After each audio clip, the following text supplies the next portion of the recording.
Bonjour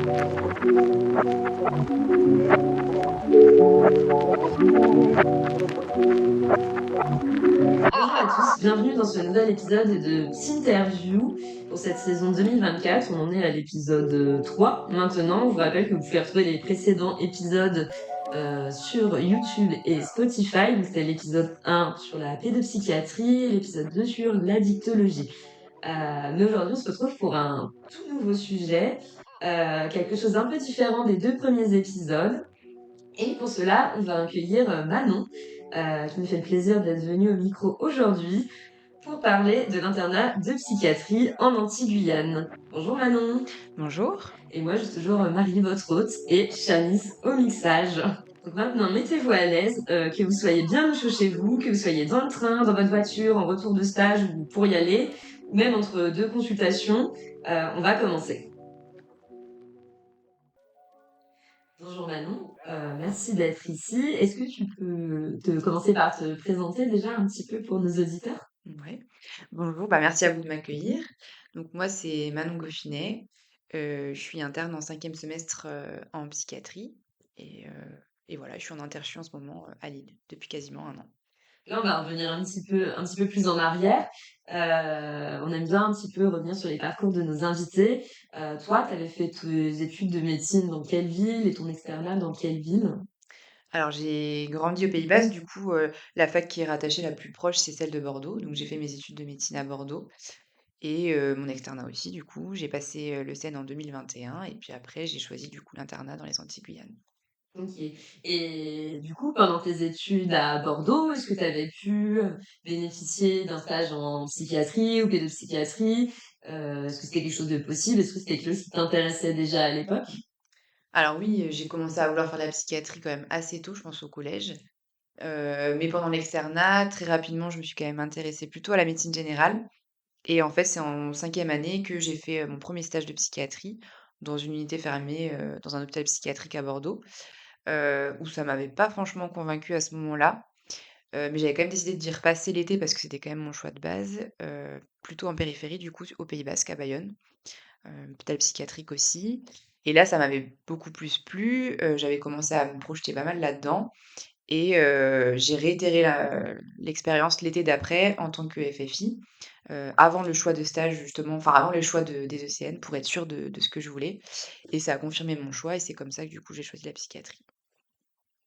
Donc, tu as pu au final passer dans plusieurs services différents pendant l'externat, ce qui n'est pas forcément hyper fréquent. Ouais, ouais tout à fait et c'est grâce surtout au stage d'été, qui était en libre choix justement où j'ai choisi à chaque fois de prendre de la psychiatrie en 5e et 6e année pour être sûre et confirmer mon choix à chaque fois. Et c'était que des stages d'adultes, si j'ai bien compris? C'était que des stages adultes et j'étais pas passée en pédopsychiatrie, jusqu'à cette année. Donc au moment où tu passes le CN, tu fais ton stage après d'été, arrivent les choix, donc au moment où tu choisis, tu es plutôt sûre de prendre psychiatrie?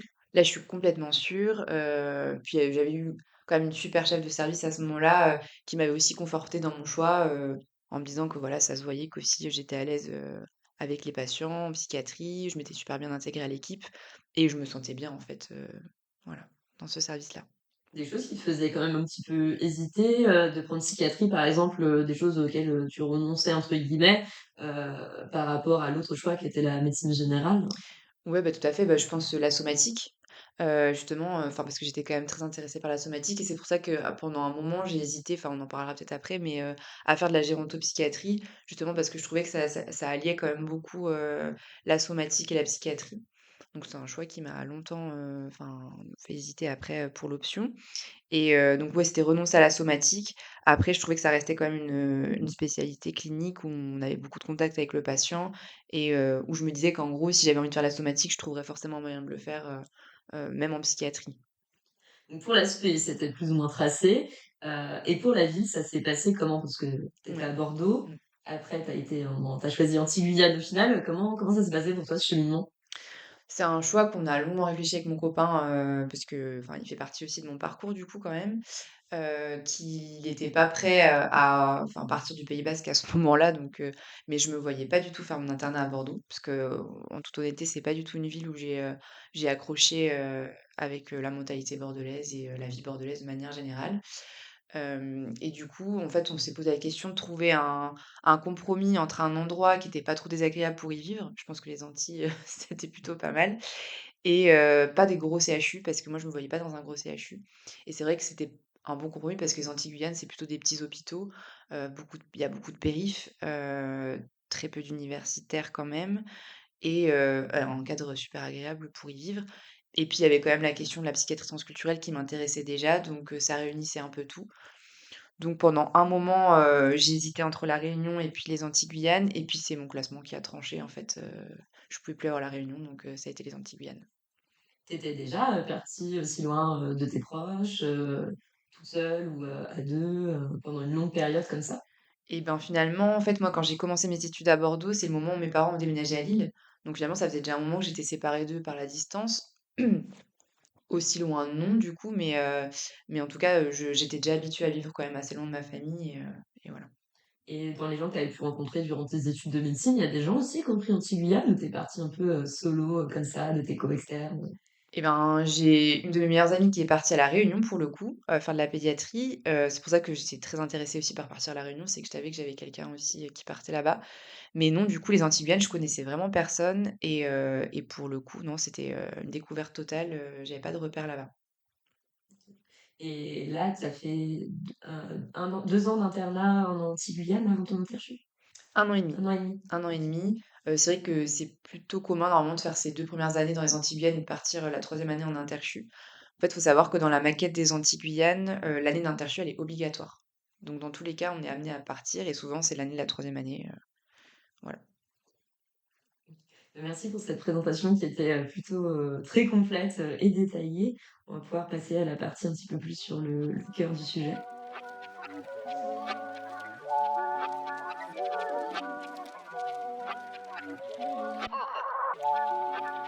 On en était au moment où tu choisis Antilles-Guyane au moment de l'ECN. C'est vrai que c'est un internat qu'on connaît un peu moins en métropole en général. Ça peut paraître confus, voire obscur et faire peur quand on s'est pas trop renseigné avant. Et au niveau de la psychiatrie, la maquette, elle s'organise comment en Antilles-Guyane? Est-ce qu'il y a des spécificités, que ce soit en termes de stage ou en termes de lieu? Parce qu'il me semble que c'est réparti sur plusieurs endroits possibles. Mmh. Alors quand je suis arrivée, pour ma maquette à moi, c'était encore la maquette en 4 ans du coup, c'était pas évident de la valider parce que, en gros, c'était un peu comme vous, fallait faire des stages universitaires, dès les premières années et il y avait pas assez de stages universitaires pour tout le monde. Du coup, ils étaient un peu plus conciliants sur ça, il y avait moins d'obligations.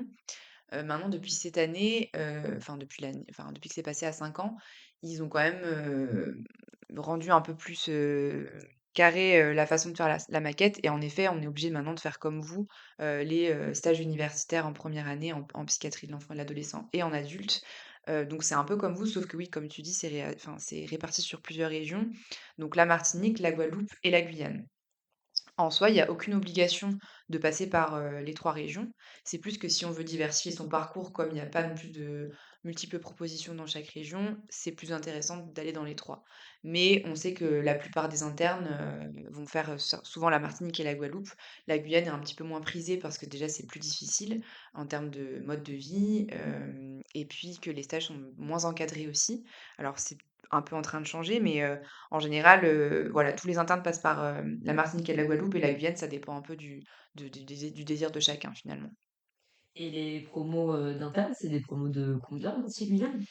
Alors, il me semble que c'est à peu près une dizaine d'internes En poste proposé ou en poste pris? en poste pris et proposé. En gros, on est, à peu près, 10, je crois pas par promo, quoi. OK, donc vous êtes plutôt full au niveau des promos en Ouais, général. oui. On sait qu'il y a certaines villes en psychiatrie où ils ouvrent beaucoup de postes, mais au final, il n'y en a pas beaucoup qui sont remplis Ouais, quasiment. non, les tous les postes sont pris en général, aux ECM. Et toi, tu as commencé par la Martinique, du coup?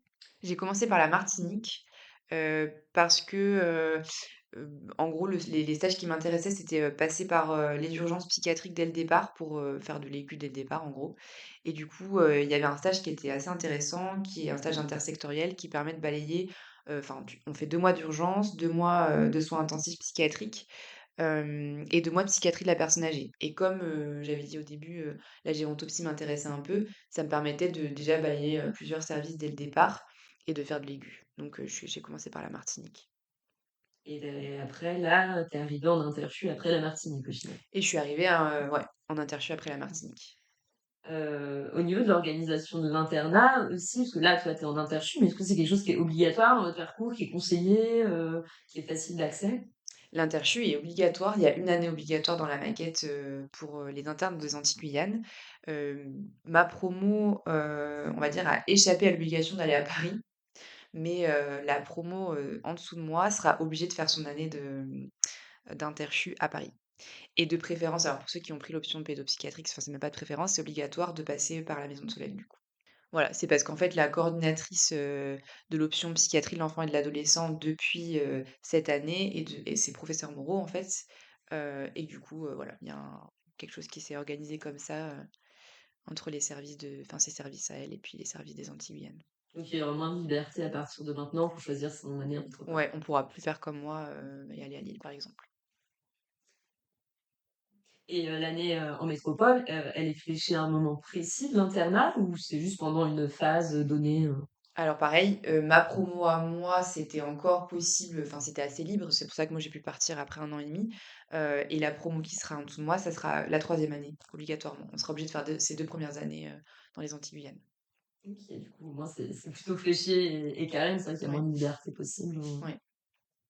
et donc toi, tu as fait 1 an et demi en Martinique, tu as parlé des urgences notamment. Est-ce que de manière générale, toi qui as fait ton externat en métropole et ton début d'internat, en Martinique, tu as pu remarquer des spécificités cliniques, en termes de psychiatrie? Parce que c'est vrai qu'on pense souvent, quand on sort de la métropole, par exemple pour l'infectiologie, aux maladies infectieuses tropicales qu'on retrouve Mmh. pas forcément en métropole. Mais est-ce qu'en psychiatrie, il y a aussi des différences? Ouais, il y en a pas mal, je pense que c'est là que je vais avoir le plus de choses à dire, mais en termes d'organisation de service, ça ressemble beaucoup à la métropole, hein, c'est sectorisé, enfin il y a du secteur fermé, du secteur ouvert. Par contre, oui, en termes de spécificité clinique, je dirais que, déjà les maladies sont quand même beaucoup plus décompensées. On a recours en psychiatrie quand même assez tardivement, dû, aussi aux représentations de la psychiatrie qui sont quand même, bien différentes de celles en métropole. Hem et hem et donc voilà, donc par rapport déjà rien qu'à ça, il y a, un recours aux soins qui est plus tardif, donc des maladies plus décompensées. Les addictions sont quand même aussi, je pense, différentes. Il y a beaucoup plus d'addictions au crack, c'est, la drogue qui fait vraiment des ravages, dans les Antilles. Il y a pas d'héroïne, par exemple. Beaucoup plus d'alcool aussi, je pense, du cannabis, mais parce qu'aussi, alors c'est pas légalisé, hein, on reste quand même ça reste quand même territoire français, mais, enfin les gens consomment quand même beaucoup plus de cannabis, donc beaucoup plus de psychose aussi forcément. Les spécificités cliniques, je dirais qu'aussi c'est plutôt dans le recours aux soins où finalement on a plus recours aux tradithérapeutes aussi. On va plutôt se tourner vers aussi, la pharmacopée, donc toutes les plantes, médicinales, qui sont beaucoup utilisées. Donc on appelle ça le jardin créole, mais chaque patient que je rencontrais, enfin surtout les personnes âgées, ils ont un jardin créole chez eux avec toutes les plantes médicinales et ils passent d'abord par ça avant de se dire qu'ils vont aller vers les médicaments. Et puis il y a aussi quand même, la place de la religion, je pense qu'il faut évoquer où, on a aussi beaucoup recours, aux pasteurs, voilà, on va dire que la psychiatrie parfois vient en dernier recours. Bon, pas pour tous, mais, il y a des spécificités par rapport à ça et puis après dans le contenu aussi, je pense quand même, des idées délirantes. Il y a plus de choses qui sont liées aussi aux croyances locales et donc forcément, pas forc on n'entend pas forcément les mêmes choses qu'en métropole, du coup. Et est-ce qu'au cours de la formation durant votre internat, il y a des cours qui sont dédiés à toutes ces spécificités? Parce que j'imagine que tu étais pas la seule à arriver de métropole et est-ce que vous êtes formés là-dessus? Alors c'est justement aussi, ce qui est un peu spécifique aux Antilles, je trouve, c'est que la plupart des psychiatres avec qui on est amené à travailler sont pas forcément originaires des Antilles, d'ailleurs quasiment pas. Et donc très peu finalement peuvent nous partager aussi, les croyances ou la culture des Antilles. Donc il y a un pôle, enfin moi celui où je suis passée, où j'ai eu la chance de passer, qui proposait, des jours de formation en ethnopsychiatrie. Mais c'est pareil, c'est une branche de la psychiatrie transculturelle parce que l'ethnopsychiatrie, c'était les débuts de la psychiatrie transculturelle, mais qui sont plus forcément ceux qui sont actuels. Donc c'était quand même plutôt d'obédience psychanalytique. Heu et où quand même on avait du coup accès à, voilà des notions de psychiatrie, liées à la culture, du recours aux tradithérapie, le patient symptôme, qu'est-ce que ça veut dire dans la famille? Des choses qui se rapparentaient aussi pas mal à la thérapie familiale quand même.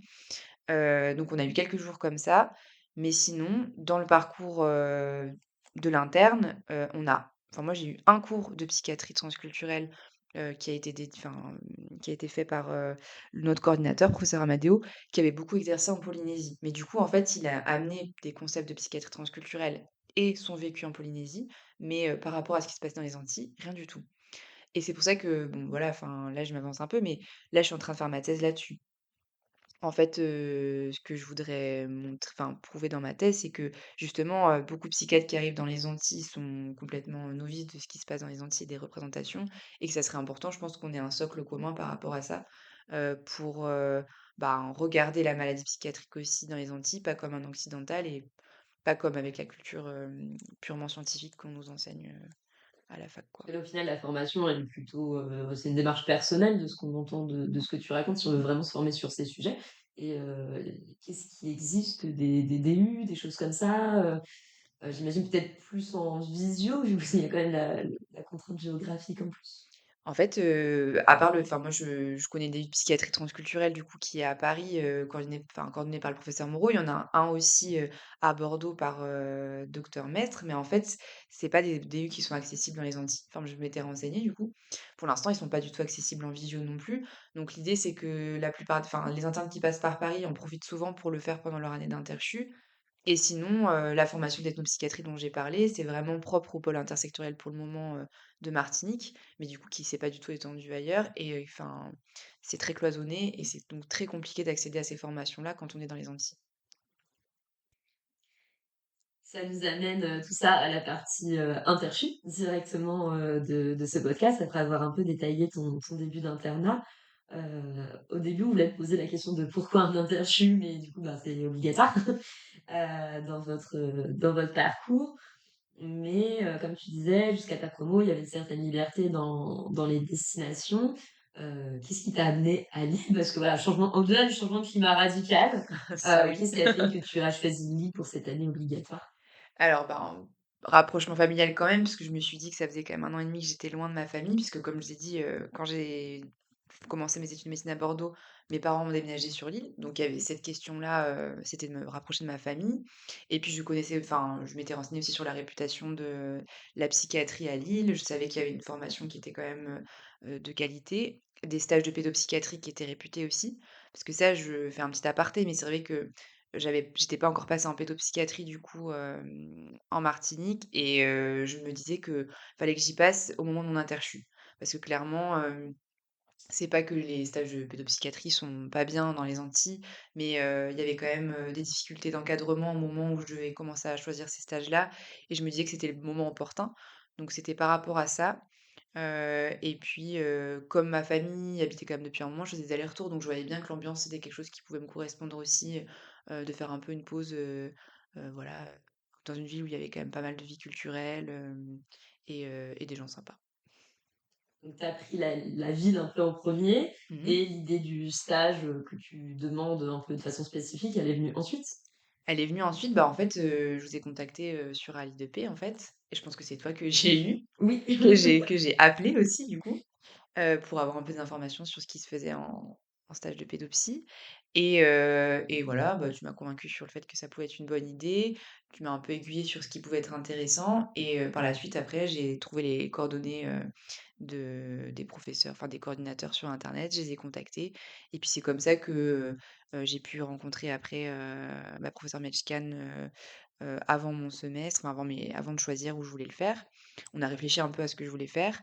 Je lui ai parlé de ce que j'aimais, donc de la psychiatrie transculturelle notamment et c'est là qu'il a commencé à me dire qu'il y avait une équipe qui était en train de se monter donc à destination des mineurs non accompagnés, donc l'équipe, Méopsy et c'est comme ça qu'on a un peu décidé, la constitution de mon stage où il y avait une partie CMP pour que je vois quand même un peu de la psychiatrie, de l'enfant et de l'adolescent, un peu du tout, enfin de tout quoi. Là un peu de la maison des ados aussi, et puis Méopsy. C'est comme ça qu'on a choisi mon stage. Et au final, tu as choisi de doubler ton stage, c'est ça? Donc tu as fait 1 an? Ouais. J'ai choisi de doubler mon stage, en fait, la pre enfin, le premier semestre de pédopsychiatrie, ça a été un moment où je me suis posé beaucoup de questions sur, le choix d'options. Faut savoir que j'étais toujours intéressée par la gérontopsie, mais que je commençais à vraiment apprécier la pédopsychiatrie et qu'en fait, c'était le moment aussi où la coordinatrice, de l'option pédopsie était en train de prendre, son poste, donc c'était professeur Moreau qui était en train de reprendre la coordination de l'option, où je me disais: «Tiens, ça me paraît pas mal parce que enfin l'option va être quand même pas mal encadrée», là où elle était pas du tout avant et où là, en fait, la l'option gérontopsie, quand je regardais un peu, ça aurait été très compliqué de la valider, en fait, parce qu'il y avait pas assez de terrain de stage dans les Antilles, donc en fait, je me suis dit: «Tiens, bah, je pense que dans tous les cas, il faut que je refasse un stage de pédopsie», que j'en ai parlé un petit peu, au chef de service et que on s'est dit que c'était plutôt intéressant aussi de voir une prise en charge sur 1 an, pour, voir ce que c'est l'évolution aussi d'un patient sur 1 an. Donc c'est comme ça que j'ai doublé et j'ai juste remplacé mon temps, de la maison des ados sur, le dispositif transidentité en me disant que ça pouvait être intéressant aussi de voir, une consultation très spécialisée d'une question, qui est pas du tout parlée dans les Antilles. C'est-à-dire que je me disais que c'était important aussi d'avoir, des choses aussi, à apprendre, et à pouvoir rapporter aussi après quand je reviendrai dans les Antilles. Et c'est vrai que c'est quelque chose qui revient souvent chez mes internes, le fait que 6 mois, bah, ça permet de voir plein de choses sur plein de semestres différents, mais que c'est aussi très court. Toi, tu as eu la chance, c'est assez rare, de pouvoir faire 1 an en partie sur le même dispositif. Est-ce que tu as vu une différence par rapport à tes précédents stages sur le fait, comme tu dis, de pouvoir faire des prises en charge plus longues? J'ai vu la différence, clairement déjà en termes de prise en charge d'autonomie, enfin, forcément on se sent aussi un peu plus confiant dans ce qu'on fait donc on ose plus de choses, et puis de voir l'évolution d'un enfant sur 1 an, c'est très rapide. Enfin, un adulte, ça peut être, on peut ne pas voir d'évolution malheureusement parfois, mais chez un enfant, pour le coup, on voit plein de choses donc c'est hyper intéressant, et puis on peut beaucoup travailler l'alliance, on peut beaucoup travailler avec les équipes, qui nous font plus confiance aussi donc oui, clairement, ça a été hyper enrichissant de pouvoir faire 1 an d'affilée. Et alors, tu parlais d'un temps au CMP, ça, je pense que la plupart des gens voient de quoi on parle, la maison des ados aussi. Et tu as parlé de l'équipe Méopsy, qui est quelque chose, j'ai l'impression, qui est assez spécifique de Lille, qui est assez nouveau. Donc, c'est vrai que même les Lillois, on ne le connaît pas forcément. Est-ce que tu pourrais nous en dire un petit peu plus? Ouais, tout à fait. Bah, c'est une équipe, mobile donc qui est, dirigée par, le docteur Lecomte. C'est une équipe mobile du coup à destination des mineurs non accompagnés. C'est un dispositif, qui a été créé quelques mois avant mon arrivée, je pense. Ça faisait pas longtemps que ça avait été créé et en fait, pour l'instant, c'est une équipe qui est principalement constituée donc de médecins, mais qui est à vocation d'évoluer pour qu'il y ait aussi des infirmiers et notamment un infirmier coordinateur qui vienne en plus. Donc c'est une équipe qui, évalue et oriente les patients mineurs non accompagnés, qui sont orientés par des psychologues d'appui, donc qui travaillent, directement au contact de ces jeunes et qui nous les orientent pour filtrer quand même, parce que si on devait voir, tous les mineurs non accompagnés, ça serait quand même un peu intense et voilà, donc on les rencontre sur plusieurs rendez-vous, on évalue la demande, on oriente si besoin, parfois il y a pas forcément besoin d'orienter. Et on voilà, on peut aussi, mettre en place des traitements, enfin faire une sorte de mini suivi mais, en enfin souvent, sur leur lieu de vie. C'est plutôt une démarche d'aller vers, et voilà. Et donc avec, forcément aussi quelques aspects transculturels quand même, même si c'est pas ce qui vient en premier plan. Enfin ça, je tiens quand même à le dire pour ceux qui seraient intéressés par aller sur l'équipe mobile de Myopsie, finalement c'est principalement la psychiatrie de l'ado, enfin, on voit beaucoup d'ados et voilà. Et sauf qu'il y a forcément beaucoup plus de TSPT aussi, vu leur parcours de vie et que c'est intéressant parce qu'on passe aussi par un interprète, donc c'est cette modalité-là qui est un peu différente et qui a l'aspect groupal aussi qui est intéressant, où souvent, c'est des jeunes qu'on voit, avec un éducateur et le psychologue d'appui si possible, pour, refaire un peu l'esprit groupal et on passe par l'interprète du coup. En distanciel pour le moment, mais l'idée, ce serait qu'à un moment donné, ça soit aussi en présentiel. C'est un projet en plein développement. Mmh. Et donc là, tu as eu ce poste pendant 1 an. Tu vas bientôt repartir. Mais deux informations qu'on a, le poste va continuer d'être ouvert. Oui. Donc, avis aux internes qui nous écoutent. On a eu une belle fiche de poste d'ailleurs de faite par le docteur Lecomte qu'on a diffusée pour tous ceux que ça intéresserait, ce petit poste un peu différent, j'ai l'impression, par rapport à ce qui est proposé. Oui, oui, ça change, c'est clair, ça change de ce qu'on voit d'habitude. Puis, enfin, moi, je suis une adepte de l'équipe mobile, hein, j'avais fait de l'équipe mobile précarité aussi, en Martinique et ça m'avait vraiment plu. Donc, pour ceux qui aiment la mobilité, c'est vraiment chouette. Et vu qu'on parlait un peu des spécificités, culturelles ou géographiques, est-ce que, notre région, les Hauts-de-France, c'est une région où, statistiquement, si tu le sais, est-ce qu'il y a plus de mineurs non accompagnés, par exemple, que dans certaines autres régions? Parce qu'on est quand même une zone de passage, migratoire importante. Alors, ça fait partie des ouais, des régions où il y en a le plus. Il y a aussi Lyon, où il y en a beaucoup. Mais par exemple, c'est une enfin, je sais qu'à Lyon, il y a une équipe mobile aussi à destination des mineurs non accompagnés. Il doit y en avoir une à Paris aussi, mais pour l'instant, il n'y en a pas tant que ça. C'est en train de se développer, quand même de façon assez importante. Mais c'est ce qui est assez intéressant, c'est que, on en avait discuté du coup avec, une psychiatre qui travaille à Lyon sur, une consultation justement avec les mineurs non accompagnés. C'est que c'est pas du tout les mêmes des mêmes pays dont ils viennent en fonction de la région, où on les rencontre et du coup, c'est pas forcément les mêmes représentations non plus avec la psychiatrie. Mais par exemple, dans les Antilles-Guyane, c'est une grande question que je me pose parce que pour l'instant, il y a pas du tout de documentation dessus. On sait qu'il y en a qui viennent de l'arc des Antilles, des autres îles, notamment d'Haïti, mais qui sont, pas forcément, recensés et du coup pas forcément pris en charge comme en métropole. Et si on revient un peu aux formalités, techniques de l'Interchu, hein, c'est quelque chose pareil où au niveau de l'association, on est régulièrement contacté, par les internes parce que ça toutes les démarches, ça fait un peu peur, j'ai l'impression.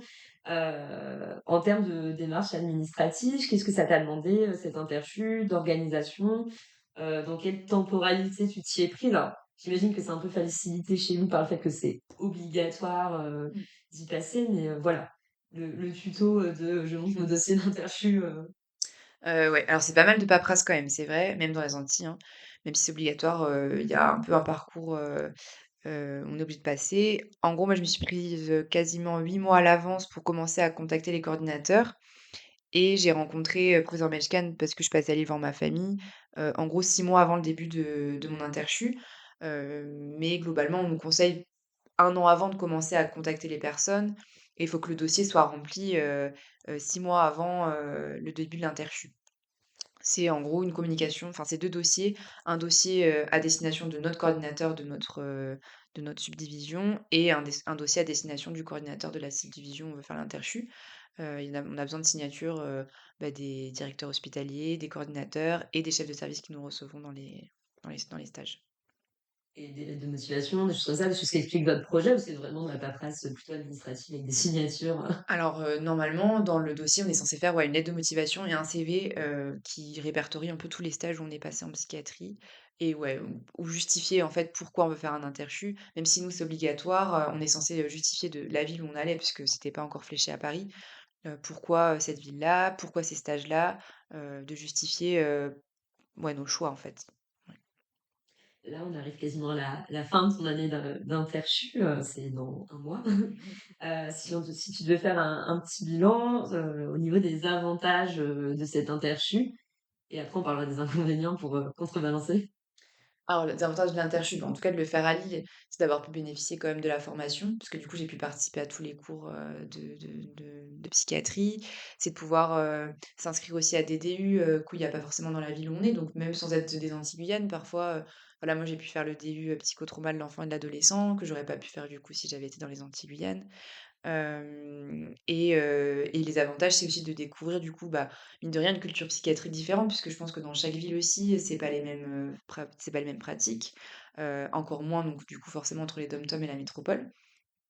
Et les inconvénients, bah, c'est quand même les modalités, enfin, c'est tout ce qui est un peu pratique, mais c'est de devoir, bah, gérer les déménagements, qui plus est avec 2 chats qui du coup, m'ont suivi de la métropole dans les Antilles, puis sont revenus avec moi ici.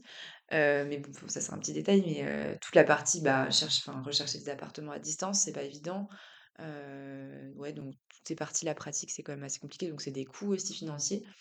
Il y a pas d'aide particulière, alors nous, on a des billets enfin, les billets d'avion sont remboursés, pour nous, mais notamment le conjoint, enfin, il doit se débrouiller, quoi. Donc ouais, la partie financière, je dirais que ça a quand même, un gros impact. Et là, alors on va plutôt aller dans le domaine de l'hypothétique, mais, si tu avais dû faire un autre Interchu que celui que tu as fait, donc que ce soit en termes de ville ou en termes de stage, qu'est-ce que tu aurais fait? Maintenant que je suis passée vers je pense que c'est un peu a posteriori après avoir fait le DU, mais je pense que je serais passée à Lyon, sur la consultation du TSPT complexe qui a l'air vraiment, trop, trop intéressante.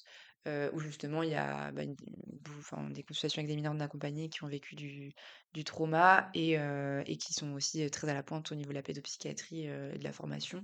Donc je pense que je serais passée là-bas. Mine de rien, à Strasbourg aussi, ça avait l'air hyper intéressant, pour, la partie trauma aussi. Parce que tu fais tout nouveau DIU qui est coordonné par Lille, Strasbourg et Lyon, c'est ça? Ouais, c'est ça, c'est ça. Vous pouvez vous inscrire. Ouais, je vous le recommande, à fond. Pour conclure un petit peu cette partie, c'est la partie un peu petit tips. Si tu devais donner un conseil aux internes lillois ou d'ailleurs qui voudraient se lancer dans un interchu, ce serait quoi? Ça serait de s'y prendre à l'avance, je pense quand même, parce que la partie paperasse, mine de rien, c'est quand même un gros dossier et ça demande quand même des signatures de plusieurs personnes. Donc pour que tout soit fait à temps, je dirais que c'est de s'y prendre à l'avance. Voilà, c'est le conseil principal.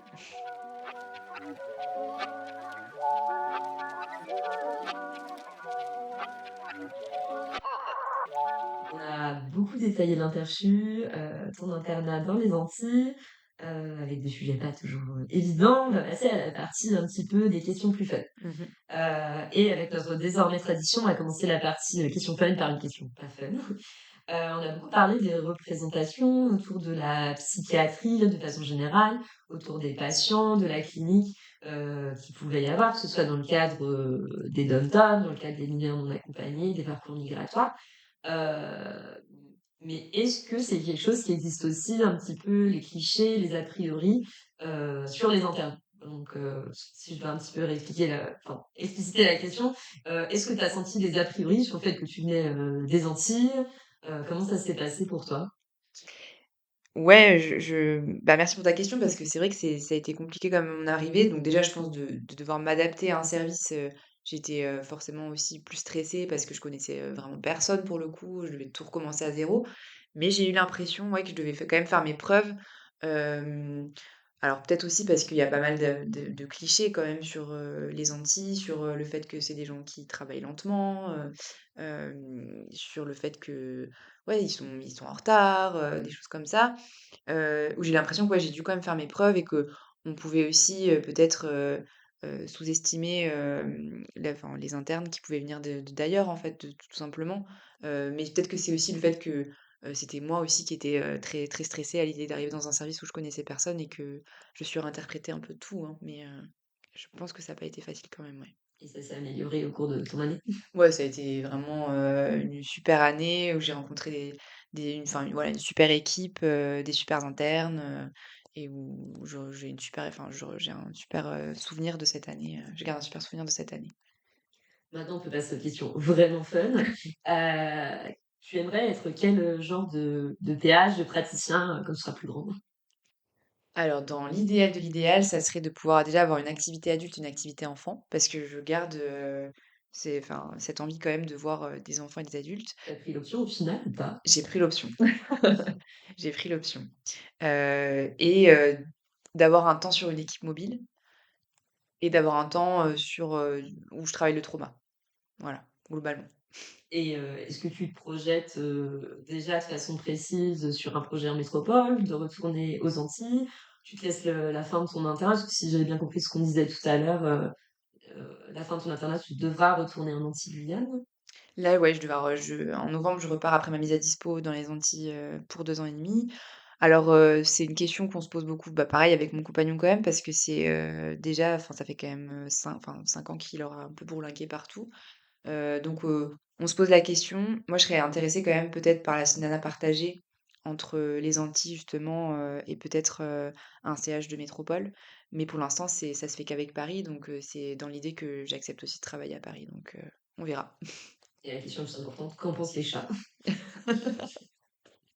Les chats, je pense qu'ils ont vécu leur meilleure vie dans les Antilles, donc eux, ils seraient ravis de pouvoir rester là-bas. Mais tant qu'ils en fait, eux, tant qu'ils mangent et qu'ils qu'ils peuvent aller dehors, je crois qu'ils s'en foutent un peu. Est-ce que toi, dans la vie de tous les jours, quand tu es pas en stage, est-ce que tu as des hobbies, des passions particulières, des choses qui te plaisent? Ouais, bah, plein de trucs. Ce que j'ai fait dans les Antilles d'un peu, parce que je me suis remise à l'aviron, parce que j'avais fait de l'aviron quand j'étais au collège. J'ai fait de l'aviron de mer du coup, en Martinique, donc c'était vraiment incroyable puisqu'on rame dans des spots, magnifiques. Hem Mais là, sinon, depuis que je suis à Lille, je me suis mise à la danse, d'Afrique de l'Ouest avec Mathilde, justement. Et sinon, j'ai appris le crochet, ben, je crois un peu comme toi au même moment, grâce à la même personne, je crois. Mais sinon, je me suis mis à la couture aussi cette année. J'adore, faire, des arts plastiques, j'avais fait un peu d'associatif aussi, à Utopia, sur l'île, mais où j'ai arrêté parce que c'était, clairement trop, dur pour moi. Enfin voilà, j'aime plein de trucs, j'aime aller boire des verres avec tes copains, voilà. Et Voyager. l'aviron dans la Deule, non? Et ben, j'ai failli et puis, ben, quand le gérant a arrêté de me répondre, je me suis dit: «Bon, bah, c'est un signe, faut pas que j'y aille» et quand j'ai vu la pluie aussi, ça m'a bien ça m'a bien découragée. Ça n'a pas été trop dur, le changement de climat? Ça faisait 1 an et demi que tu pas forcément le même, j'imagine? Ouais, si, c'était quand même assez rude et en plus, je suis quand même quelqu'un qui est très dépendant du soleil. Enfin, je me rends compte que j'ai besoin de manteau de soleil, si ça a été un peu rude, surtout l'hiver. Mais là, avec les beaux jours qui arrivent, ça va. Et ça, c'est un peu la question qu'on pose à chaque fois à nos invités. Est-ce que tu penses que c'est important de pouvoir continuer justement ses hobbies, ses passions, dans le cadre de son métier de psychiatre? Quelle place tu y accordes, toi, aux activités un peu, extra, job? Moi, je pense que c'est primordial, enfin, je pense que ouais, c'est vraiment nécessaire. En tout cas, moi, je me rends compte que dès le début de mon internat, je me suis remise à toutes les activités que j'avais abandonnées, du coup, pendant l'externat, qui a du coup enfin et du coup, je me sentais beaucoup mieux, beaucoup plus apaisée et beaucoup moins stressée, en fait, de pouvoir, avoir tous mes hobbies, à côté. Ceci est un message d'espoir, s'il y a des externes qui nous écoutent, ça revient beaucoup.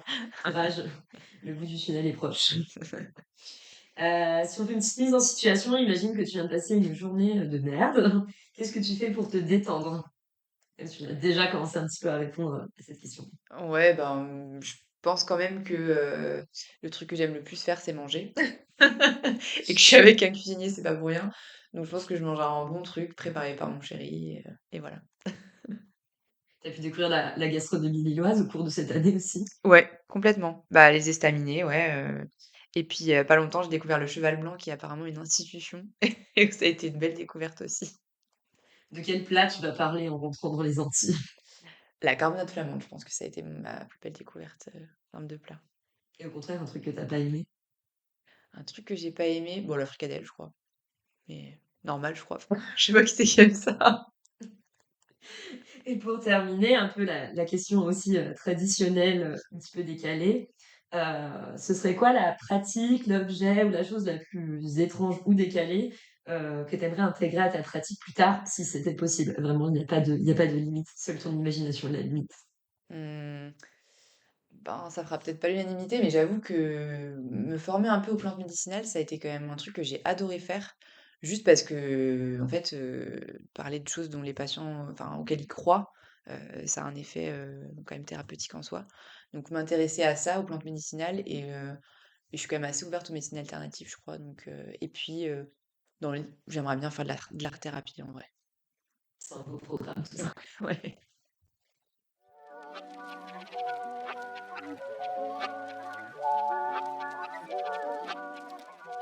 On arrive à la fin de notre épisode de Psy Interview, donc l'épisode 3. Merci Manon d'être venue. Bah, merci à vous de m'avoir accueillie. C'était hyper agréable d'avoir cette conversation et de pouvoir aborder, des sujets, un peu moins fréquents Mmh. et un peu moins aussi, terre à terre. Heu, Est-ce que tu as un dernier mot à nous dire? Bah, j'encourage tous les internes, si vous avez la possibilité de faire des interchutes, de venir découvrir la psychiatrie dans les Antilles Guyane. Je trouve que c'est vraiment enfin, en tout cas dans les Antilles, parce que je parlais de la Guyane, mais c'est hyper enrichissant. Est-ce qu'on a manqué? Oui, beaucoup. Merci à tous, pour votre, écoute. On vous souhaite, une bonne journée, que ce soit pour ceux qui étaient dans les transports, ceux qui étaient tranquillement chez eux ou, ceux qui étaient entre 2 consultations. Un bon courage pour la fin de votre journée, pour tout ce que vous avez prévu et on se retrouve au prochain épisode.